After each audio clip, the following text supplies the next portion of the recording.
The baby monitor hummed, a familiar green glow in the darkened room. Emma, eyelids heavy with exhaustion, watched as little Leo stirred in his crib. 4 weeks. 4 weeks of sleepless nights, endless feedings, and a love so fierce it ached. But tonight something felt off.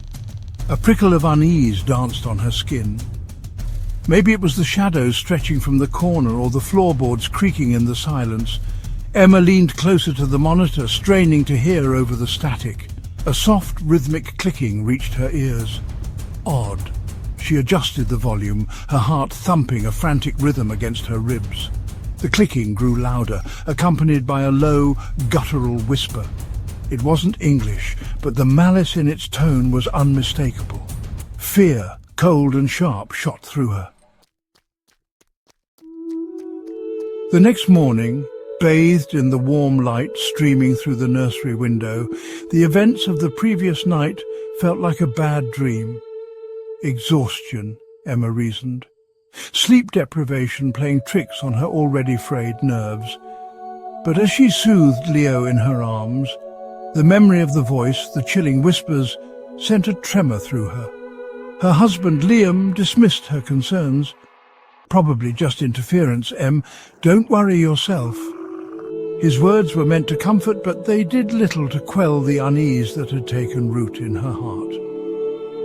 That night she lay awake long after Liam's breathing grew deep and even, her gaze fixed on the baby monitor.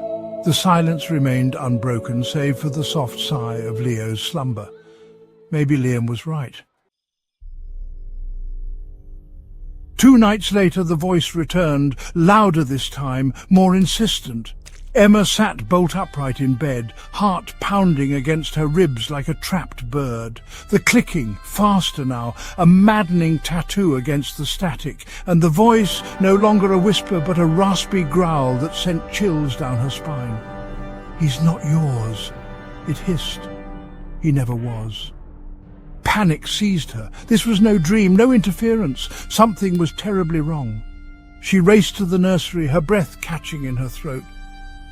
Leo lay peacefully in his crib, his tiny chest rising and falling with each innocent breath. Relief washed over her, followed immediately by a wave of terror so potent it threatened to drown her. Driven by a primal need to understand, Emma retrieved the recording from the baby monitor. She had to hear it again, had to make sense of the madness. As the audio file played, a cold dread settled over her. The clicking, the guttural voice, every horrifying detail was etched onto the recording. But there was something else, something that made the blood drain from her face. Her voice laced with a bone-chilling malice, echoed back from the speaker. "He's not yours, he never was." The room seemed to tilt on its axis. Her reflection in the darkened window no longer seemed familiar. Who was she?